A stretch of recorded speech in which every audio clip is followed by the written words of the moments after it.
नमस्ते दोस्तों। सांप काटने की जो घटनाएं हैं और हम उसे कैसे बच सकते हैं वो हमने सीरीज़ 1 में सीखा है। और अब सांप अगर हमें काट लेता है तो उस द्वारा उसके ट्रीटमेंट, मैनेजमेंट या उसे कैसे हम ट्रीट करें उसके बारे में आज सर से हम ज्ञान प्राप्त करेंगे। हमारे साथ doctor Darshan DMO sir from Vadodara division जुड़े हुए हैं और सर के पास से हमने बहुत सारी जानकारी सीरीज़ 1 में प्राप्त की है। और सर अभी हमारा नेक्स्ट जो क्वेश्चन है वो हम कंटिन्यू करेंगे।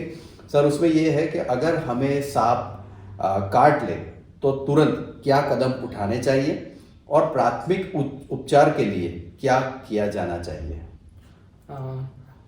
फिर से सबको नमस्कार दोस्तों। अब इस प्रश्न का मैं जवाब 2 पार्ट में डिवाइड करूंगा कि उसमें एक तो है आपको क्या करना है और दूसरा है क्या नहीं करना है। तो सबसे पहले हम देखेंगे कि हमें क्या करना है। उसके लिए आपको याद रखना है कैरी राइट। तो उसके इसमें सबसे पहले आता है कैरी। तो जो भी जिसको भी सांप ने काटा है उस पेशेंट को आपको कैरी करके हॉस्पिटल लाना है। उसको चलने नहीं देना है, उसको दौड़ने नहीं देना है या उसको खुद ड्राइव नहीं करना है। तो ये हो गया कैरी। अब राइट में हम चालू करेंगे आर से। R means reassurance. अब पेशेंट को हमें रीएश्योर करना है। तो सबसे पहले ये डेटा मैं आपको बताता हूं कि उस जितने भी सांप काटते हैं उसका सर्वे किया गया, उसमें पाया गया कि 70% जो स्नेक बाइट होते हैं, जो सांप काटते हैं वो विषहीन सांप काटते हैं, विषहीन सांप होते हैं। तो अब बचे 30%। अब उसमें से भी जो आधे हैं वो ड्राई बाइट होते हैं। तो उसमें सांप अपना जहर है वो बॉडी में इंजेक्ट करता ही नहीं है। तो अभी खाली 15% लोगों को ही जो जहरीले सांप है वो काटने से लक्षण उसमें दिखते हैं। तो ये आपको सबसे पहले पेशेंट को बताना है। और ये भी बताना है अगर आप उन 15% में भी आते हैं, 15% में भी आते हैं तो उसके लिए हमारे पास दवाई उपलब्ध है जो हर हॉस्पिटल में मिल जाती है। वो है एक एंटी स्नेक वेनम। तो आपको घबराने की जरूरत नहीं है। अब आर फॉर रिमूवल। जो भी उनके लिम्ब में, मान लो हाथ में काटा है या पैर में काटा है, तो उस लिम्ब से आपको उनके ऑर्नामेंट, रिंग्स है, कुछ भी धागा बांधा हुआ है, ये सब निकाल देना है। क्योंकि कभी कभी ऐसा होता है कि मान लो कोबरा काटने से पूरा सूजन आ जाता है। अगर सूजन आ जाएगा और ये सब वहीं पे रहेंगे, एक तो उनको निकालने में दिक्कत होगा और दूसरा उसकी वजह से ब्लड सप्लाई जो है वो रुक जाएगा। तो उस जो भी अफेक्टेड पार्ट है, लिम्ब है, उसमें से ये सब हमें निकाल देना है। अब आर हो गया। अब आएगा आई फॉर इमोबिलाइजेशन। अब इमोबिलाइजेशन कैसे करना है? तो हमें जैसे आपने देखा होगा कि किसी का हाथ या पैर फ्रैक्चर हो जाता है तो उसमें स्प्लिंट लगाते हैं। तो हमें ऐसे ही इमोबिलाइजेशन करना है। लेकिन आप घर पे होंगे या कहीं फील्ड में होंगे तो आपके पास ये सब मटेरियल नहीं होगा। तो इसके लिए आप कोई भी जो वृक्ष है उसकी डाली को यूज कर सकते हैं, स्ट्रेट डाली को यूज कर सकते हैं, या कोई हार्ड बोर्ड यूज कर सकते हैं, या न्यूज़पेपर को रोल करके भी यूज कर सकते हैं। उसको मान लो आप यहाँ हाथ में काटा है तो एक बड़ा स्केल भी ले सकते हैं, एक डाली को यहाँ रखना है, उसके 2 छोर पे आपको रस्सी से बांध देना है। उससे क्या होगा, ये हाथ का इमोबिलाइजेशन हो जाएगा। वैसे ही अगर पैर में काटा है तो पैर को भी आप ऐसे इमोबिलाइज करना है। तो ये दूसरा हो गया इमोबिलाइजेशन। उसके बाद आता है राइट में GH मतलब गेट टू हॉस्पिटल। तो आपको तुरंत जितना जल्दी हो सके उतना पेशेंट को हॉस्पिटल लेके आना है। आपको कहीं भी कोई ऑल्टरनेटिव ट्रीटमेंट के लिए नहीं ले जाना है। जैसे गांव में लोग झाड़ू फूंक या कोई बाबा या वैद्य के पास ले जाते हैं, इसमें कभी कोई भी अभी तक कोई भी जो वो दवाई करते हैं वो उसका कोई प्रूवन बेनिफिट पाया नहीं गया है। तो उसमें आपको जरा भी टाइम वेस्ट नहीं करना है। आपको पेशेंट को कैरी करना है, उसको इमोबिलाइज करना है और तुरंत हॉस्पिटल लेके आना है। अब लास्ट में है राइट का टी मतलब टेल द डॉक्टर। आप जहां से आपने स्टार्ट किया, घर से आप हॉस्पिटल लेके आए पेशेंट को, उस दौरान जो भी आपके पेशेंट मरीज को जो भी लक्षण हुए हैं वो सब आपको डॉक्टर को बताना है। उससे डॉक्टर को कौन से तरह का सांप ने काटा है वो डायग्नोस करने में आसानी रहेगी। दूसरा, आपको सांप को पकड़ने में कोई जरा भी टाइम वेस्ट नहीं करना है। अगर हो सके तो आप एक फोटो ले सकते हैं या वहां हॉस्पिटल जाके भी आपको डॉक्टर फोटो दिखा सकते हैं। जो 4 हमारे पास डेंजरस स्नेक्स हैं उनके फोटो दिखा सकते हैं, उससे भी आप आइडेंटिफाई कर सकते हैं। लेकिन सांप को पकड़ने में या सांप के आइडेंटिफिकेशन करने में आपको जरा भी टाइम वेस्ट नहीं करना है।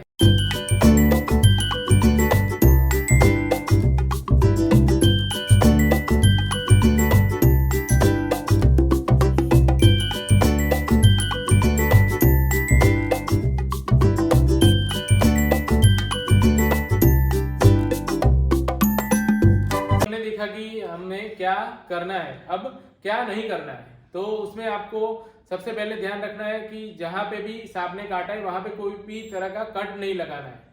और दूसरा है वहां पे आपको शक नहीं करना है, जो फिल्मों में दिखाया जाता है उससे एक की जगह पे 2 मरीज हो जाएंगे। तो और दूसरा है अभी टूर्निकेट नहीं लगाना है। तो टूर्निकेट लगाने से क्या हो, जैसे हमने आगे डिस्कस किया, सूजन आने पे ब्लड सप्लाई कट ऑफ हो जाता है और उसके बाद आगे जाके कंपार्टमेंट सिंड्रोम और गैंग्रीन होने के चांसेस बढ़ जाते हैं। तो ये सब चीजें हमें नहीं करना है।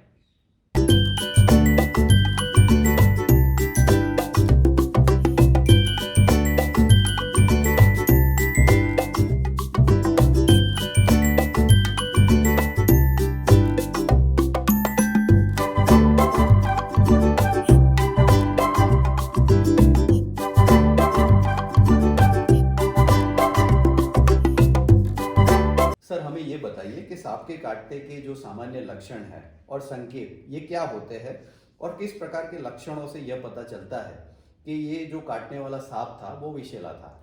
अब सबसे पहले तो जब भी किसी को सांप काटता है तो वो फियर में होता है, घबरा जाता है और उसका वो एंजाइटी भी हो जाती है। तो वो पेशेंट बोलेगा मुझे घबराहट हो रहा है, पसीना हो रहा है, चक्कर आ रहे हैं, पेट में दर्द है, उल्टी है, शरीर में झुनझुनी हो रही है। ये तो नॉन स्पेसिफिक सिम्टम्स हैं। अब स्पेसिफिक सिम्टम्स 2 तरह से होंगे, एक तो जहाँ पे सांप ने काटा है वहां पे होगा और दूसरा उसका जो जहर है वो बॉडी में जब फैलेगा तो उसकी वजह से पूरे बॉडी में सिम्टम्स होंगे। तो सबसे पहले हम जहाँ पे सांप ने काटा है लोकल सिम्टम्स क्या होंगे।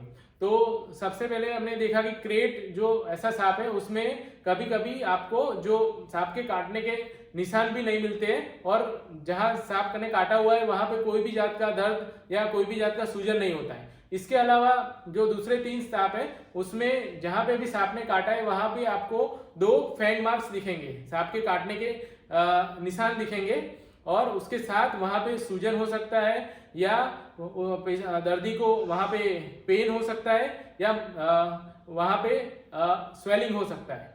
और अगर सीवियर केस है तो वहां पे आपको ब्लिस्टर फॉर्मेशन भी हो सकता है।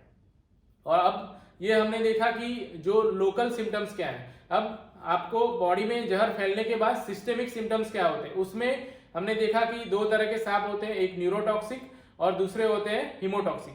अब जो न्यूरोटॉक्सिक जो मसल को पैरालिसिस करते हैं उसमें आता है कोबरा एंड क्रेट। तो उसमें जो लक्षण होंगे वो पैरालिसिस के होंगे लेकिन उसमें बॉडी में ऊपर से नीचे वो लक्षण दिखेंगे। तो सबसे पहले पेशेंट की जो आंखें हैं वो अपने आप बंद होने लगेगी। पेशेंट बोलेगा मैं कितना भी प्रयत्न कर रहा हूं लेकिन मेरी आंखें खुल नहीं रही है। तो सबसे पहले ये होगा। उसके बाद अगर पेशेंट देखने का ट्राई करेगा तो आंख के मसल पैरालिसिस होंगे, उससे पेशेंट को डबल दिखेगा। और फिर जैसे नीचे आओगे पेशेंट को खाने में दिक्कत होगा, पेशेंट को बोलने में दिक्कत होगा और जैसे जैसे नीचे आते हैं जो हमारे सांस लेने के मसल है उसका पैरालिसिस होगा तो पेशेंट को सांस लेने में दिक्कत होगा। और अगर पेशेंट देर से आता है तो कभी कभी बेहोशी की हालत में भी आ जाता है।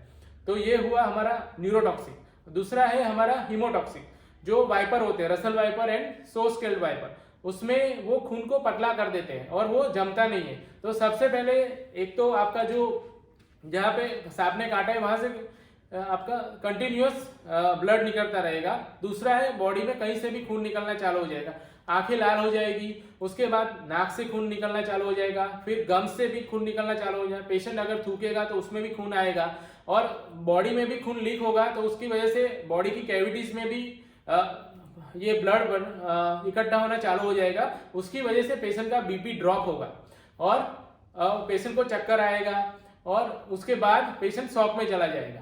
तो अगर ये भी पेशेंट अगर देर से आते हैं वो भी बेहोशी की हालत में आ सकते हैं।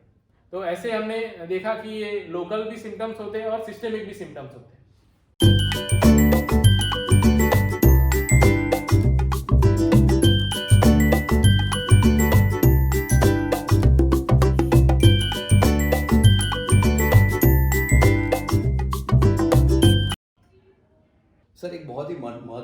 और एक सवाल है जो लोगों के बीच में काफ़ी सारा बार हमने सुना है कि सांप के काटने के बाद जो उपचार और प्रबंधन के क्या प्रमुख उपाय हैं और किस प्रकार के उपचार से व्यक्ति की जान बचाई जा सकती है।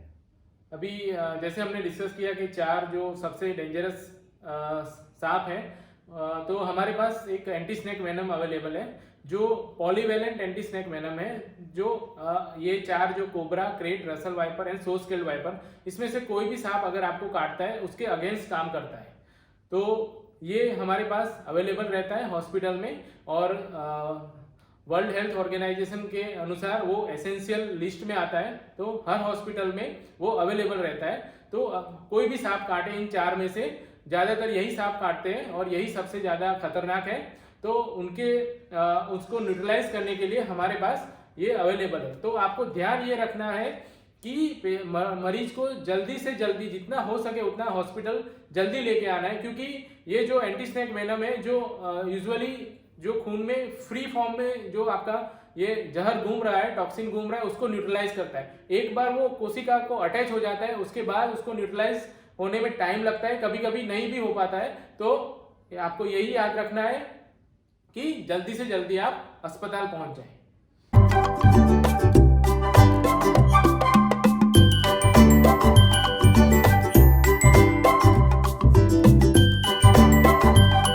धन्यवाद सर। ये जो सर ने बातें बताई और सामान्य लक्षण हमें बताए हैं, आप उसे ध्यान रखें। और दूसरा, जहाँ पे भी आप सांप की ज़्यादा तादाद में आपको सांप दिखते हैं या मिलते हैं, तो उस जगह के लोगों को ध्यान रखना है कि आसपास नियरेस्ट हेल्थ सेंटर कौन सा है।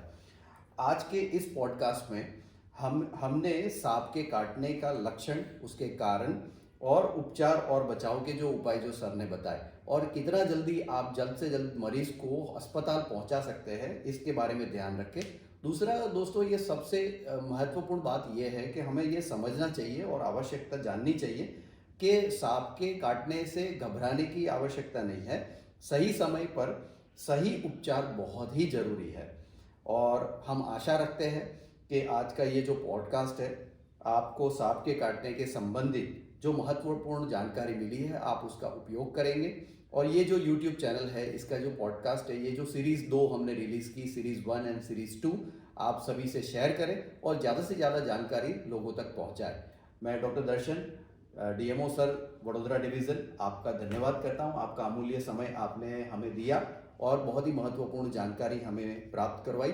और दोस्तों, आप सभी का हम धन्यवाद करते हैं। आप सभी सुरक्षित रहे और नेक्स्ट पॉडकास्ट हम रिलीज़ करें, तब तक आपसे हम विदा लेते हैं। धन्यवाद। धन्यवाद।